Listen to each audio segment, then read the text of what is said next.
Namassarvebhyaha. Here is another video with some interesting Nyayas. Nyayas are proverbial statements. They are not exactly like proverbs, but they are statements which observe the nature of things around us, and from that derives the lesson that will help us in our day-to-day life or also help us in understanding difficult concepts. They sometimes have popular short folk tales behind them, so they are very interesting, and the best part is you can quote them in your day-to-day conversations irrespective of the language you are speaking. In fact, some of the Nyayas are already being used in various languages.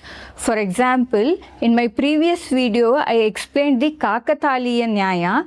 I knew that it is used in Kannada exactly in the same sense as in Sanskritam. I asked people to let me know if it is used in any other language too. And in the comments, people said it is used in Telugu, Bengali, Gujarati, Tamil, Malayalam and also Nepali. And you all showed a lot of interest in knowing more such Laukika Nyayas. So here I am with more Nyayas. Nyayas are used in very technical Shastras like Ayurveda, Advaita Vedanta, and also in literary works like stories, dramas and poetry. So when you come across the Nyayas while reading such works, this knowledge will help you. Now let's get into the Nyayas. The first one is Gaja Bhukta Kapitha Nyayaha. This is a very interesting one. Kapitha or Kapitha Phalam means wood apple. This is how the wood apple looks like. As a matter of fact, it seems that when an elephant eats wood apple and then after some time when it excretes it, the wood apple comes out as it is. That is, it comes out in its original shape and size. But though from the outside it looks like the wood apple that was in the tree, the inner contents have been digested by the elephant. This Nyaya is used to tell that many things in this world look nice from outside but do not have the inner stuff, the inner worthiness. Say for example, I buy a big house. From the outside, the house is big, but it doesn't mean my inner happiness is also equally big because of the house. When I read about this Nyaya, I was actually fascinated by the observation of our ancestors. How beautifully they have observed the wood apple before eaten by the elephant and the wood apple that is excreted by the elephant. I was in awe actually. The second Nyaya in this video is Guda Jihvika Nyayaha. Gudaha means jaggery and Jihvika is tongue. Those days when a bitter medicine was to be given to a person, first a bit of jaggery, which is sweet in taste, was given to reduce the difficulty of swallowing a bitter medicine.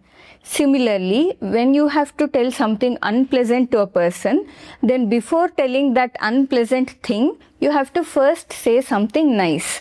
Suppose you want to criticize a person or tell the person about their mistake or wrongdoing, you can first say what they are good at and then you can tell their mistake. This is Guda Jihvika Nyayaha.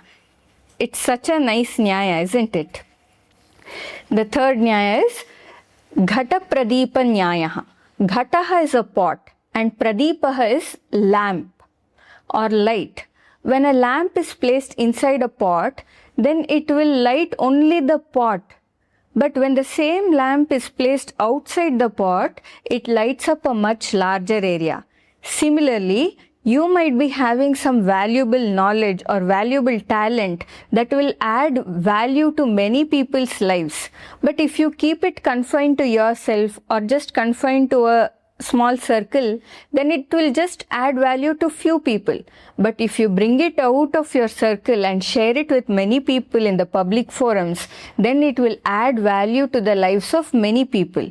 Actually, I have seen some extremely talented and knowledgeable people who do not bring out their talent or knowledge, mostly due to the fear of judgment from other people. So their talent remains confined to a small space. If you know such people, tell them about Ghata Pradipa Nyayaha. And the extension of this Nyaya is Kacha Kumbha Deepa Nyayaha. Kachaha means glass, Kumbhaha means pot, and Deepaha means lamp. When the lamp is placed inside a glass pot, it is able to spread its light to a larger area, and not just that, but no amount of wind will be able to put it off. So when there is a proper protection, or you can say a divine protection around us, then nothing can stop us from shining our light. Such a beautiful Nyaya, isn't it? Next we shall look at the Arundhati Nyayaha. It is also called Sthula Arundhati Nyayaha. During wedding ceremony, there is the practice of showing the Arundhati and Vasishtha stars to the bride and groom. While trying to identify Arundhati star, usually first the attention of the bride and groom goes to the moon, which is big and easily visible.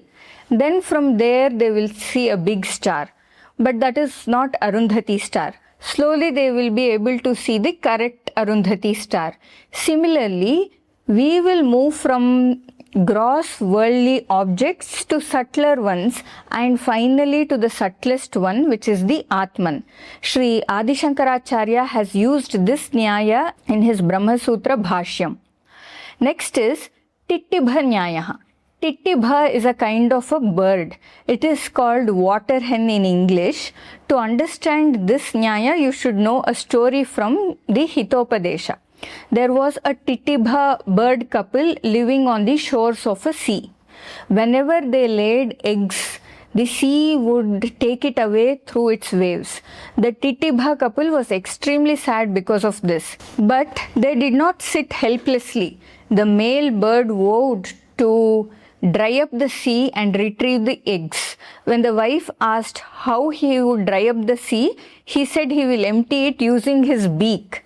The wife was happy with her husband's determination, but she knew that it was not possible by him alone. So she advised to take help from other birds. The husband took his wife's advice and approached various other birds like swans, cranes, ducks. He shared his concern and the other birds empathized with him, but they knew it was an impossible task. So they advised, let us approach the king of all birds, Garuda, the eagle, who is also the vehicle of Lord Vishnu. They all flew to Garuda and told the problem to him. Then Garuda told it to Lord Vishnu, and Bhagavan Vishnu himself came to the sea and asked the sea to return back the eggs of the Tittibha couple. And if the sea did not return them, then Lord Vishnu said that he himself will be drying up the sea.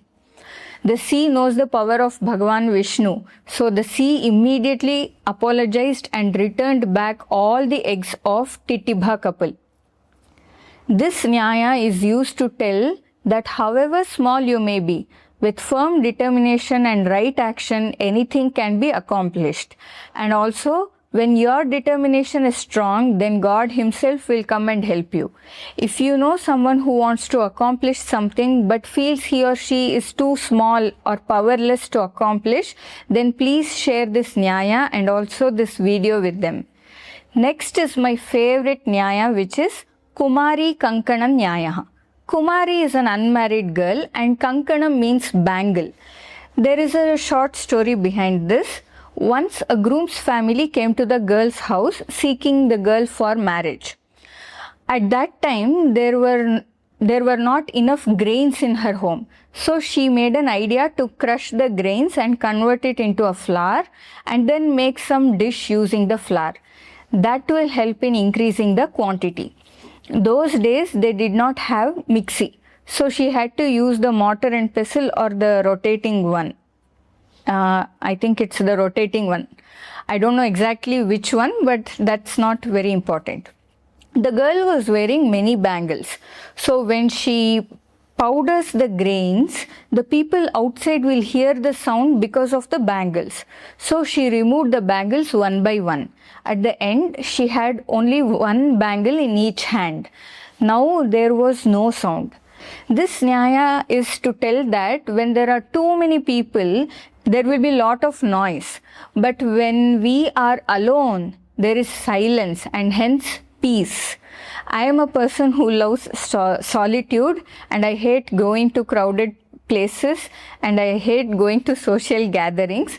I am very happy being by myself and being peaceful. So I love this Nyaya. If you are also like me, then type ahamapi in the comments. Ahamapi means me too. And the last Nyaya for this is a very funny one. It is called Dravida Pranayama Nyaya. Dravida Desha means South India, which includes Karnataka, Tamil Nadu, Kerala and Andhra, Telangana. Dravida Pranayama refers to the pranayama practiced by South Indians. It seems South Indians did pranayama by holding their nose like this. So this Dravida Pranayama Nyaya refers to doing things in a complicated way instead of doing it in simple, straightforward way. They could have held it like this, but they held it like this. I am a typical South Indian and I laughed so much when I came across this Nyaya. I don't know anyone doing the pranayama like this in South India. I don't do, and I don't know anyone who does it. Maybe those days they did it. If you too are laughing after listening to this Nyaya, then type Aham Hasami in the comments. I received a great response from you all on my previous video on Nyayas. I am happy to see that you all enjoyed it. Many of you commented Mahyam Rochate in the comments. So I understood that many of you liked it, and hence I came up with another one this time. And you all shared the video with others. Thank you so much for encouraging my content. Very grateful to you all. Again, if I get good response in the form of comments and views and likes, then I will make another video on Nyayas with some new Nyayas. And if you haven't yet subscribed to my channel, then please do subscribe. It's such an easy task for you, but it helps me immensely in growing this channel. Agrime Chitre Meli Tasmi Namo Namah.